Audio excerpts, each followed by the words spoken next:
Nous sommes au temps de la Belle Époque.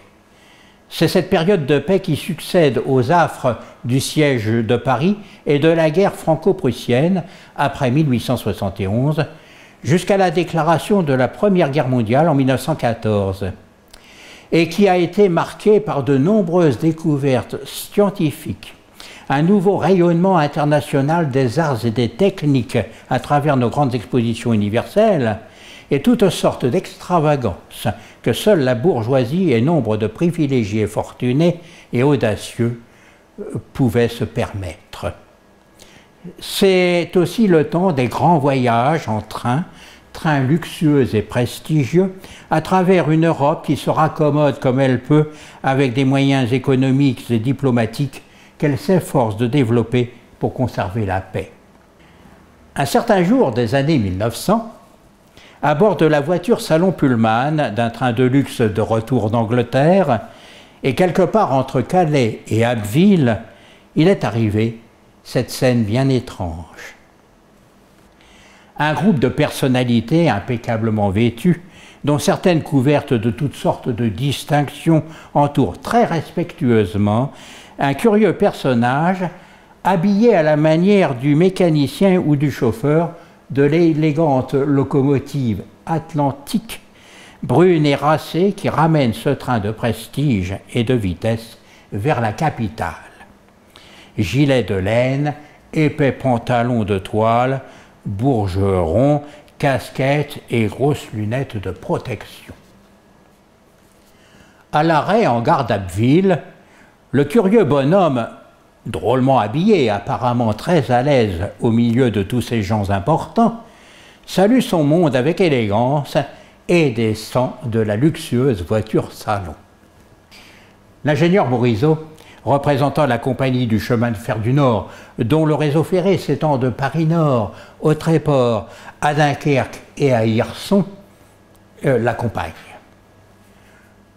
Le drôle de monsieur marche d'un pas rapide vers la locomotive, en escalade le marchepied et, toujours très à l'aise, salue familièrement, semble-t-il, l'équipe de conduite et, invité très courtoisement par Morisot, s'installe aux commandes.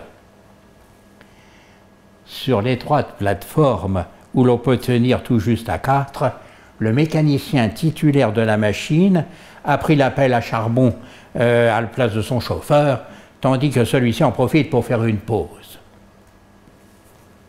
De temps à autre, ils échangent un sourire complice en regardant faire le curieux gentil monsieur venu leur rendre cette drôle de visite.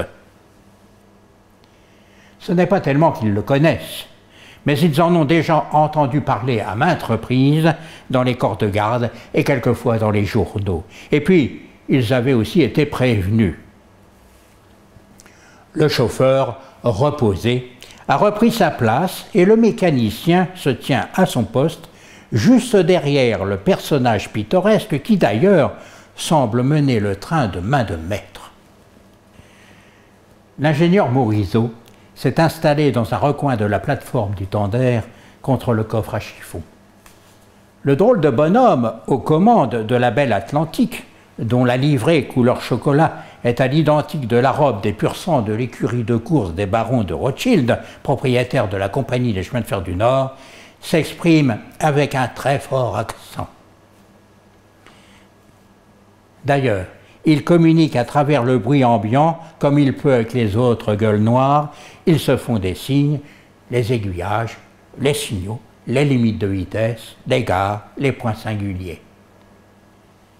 Qui est cette troisième gueule noire, descendue déjà depuis près d'une heure d'une voiture salon de grand luxe? L'équipe de la machine le sait. Et lorsque la locomotive s'immobilise enfin avec souplesse, au terme de sa course, à quelques mètres du heurtoir de la gare du Nord à Paris, le bonhomme qui a salué l'équipage d'une chaude poignée de main descend sur le quai. Et c'est là que, noir de suie, et bientôt rejoint par les dignes occupants de la voiture Salon Pullman, il est reçu par les membres de notre gouvernement d'alors, un tantinet ébahi. Car ce drôle de bonhomme n'est autre que le prince Ferdinand de Bulgarie, qui deviendra le roi Ferdinand Ier en 1908.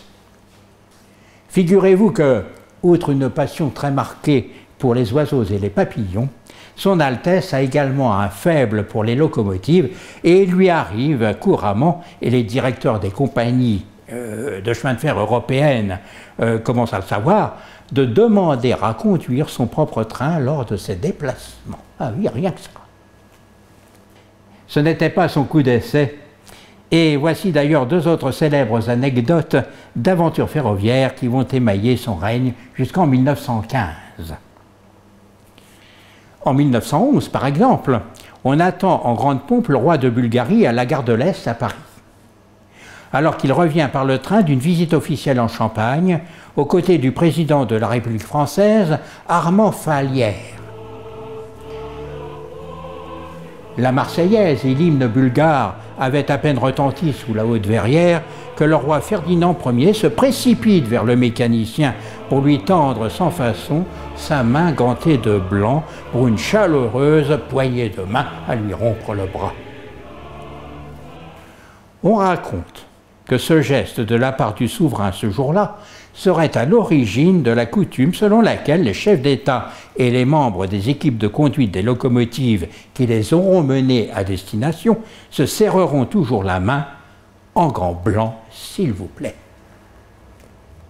Et puis, avant de quitter cette illustre personnalité, je vous citerai encore cette autre histoire qui se déroule très régulièrement pendant quelque temps, juste avant la Première Guerre mondiale. S'il est un train que Sa Majesté Ferdinand Ier affectionne tout particulièrement, c'est bien l'Orient Express. Et pour cause, ce célèbre train de luxe traverse justement la Bulgarie.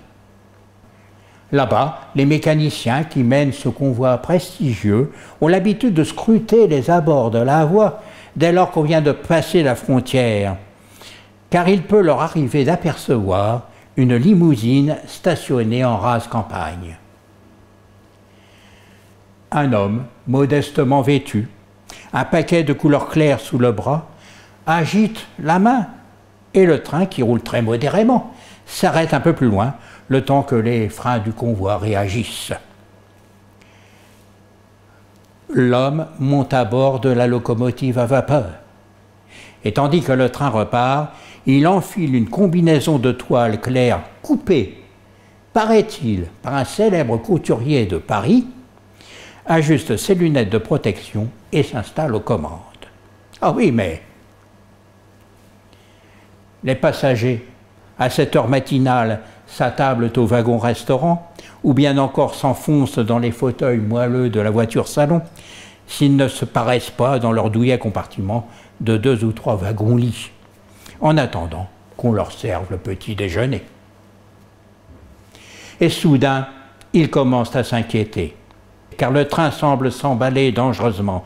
Les passagers sont secoués et les mouvements saccadés sont tellement mal ressentis que même le personnel du train s'en indigne et proteste. « On va dérailler, faites quelque chose !» À bord du convoi, tout le monde ignore que c'est le roi Ferdinand Ier de Bulgarie qui mène la locomotive et qui s'en donne à cœur joie, malgré les observations polies et mesurées de l'équipe de conduite. Pendant ce temps, la limousine royale roule jusqu'à la gare de Sofia, peut-être même jusqu'à la limite du territoire bulgare selon les aises du monarque et selon le sens de marche du train, pour récupérer son Altesse au visage quelque peu noirci.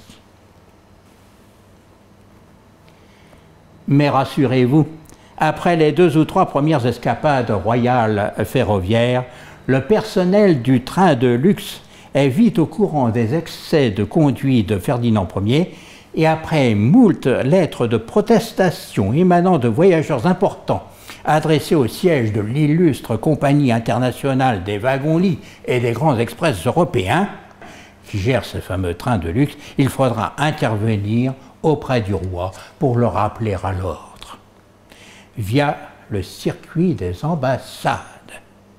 Ce qui n'est pas, et vous vous en doutez bien, vraiment très simple. Je viens d'évoquer l'Orient Express à présent, ce qui me permet d'ajouter que prochainement, je vous expliquerai comment ce train avait inspiré la célèbre romancière Agatha Christie pour son fameux roman « Le crime de l'Orient Express ». Ah, quelle bien curieuse époque que ce temps-là.